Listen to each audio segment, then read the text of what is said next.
المغرب دارت هذه الخريطه هذه اللي راح تخلينا ما نلعبوش معاهم كاع. دوك يعني اي بلد دير لنا حاجه ما نلعبوش، لازم نصيبوا حل باش نحبسوا هذا الشيء. حل نهائي عليه نهائي. ثبت لي انه الان الكاف راهي في ورطه حقيقيه.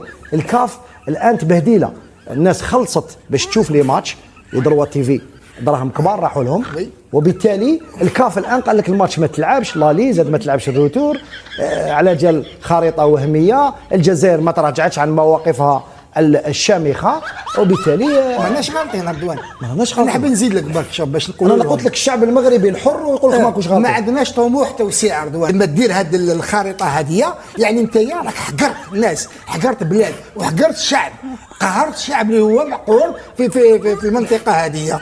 انا قلت لك اليوم لازم الامم المتحده تدخل في هذه القضيه هذه. الناس راهي تحوس يعني توسع ارضها. بصح وين رانا رايحين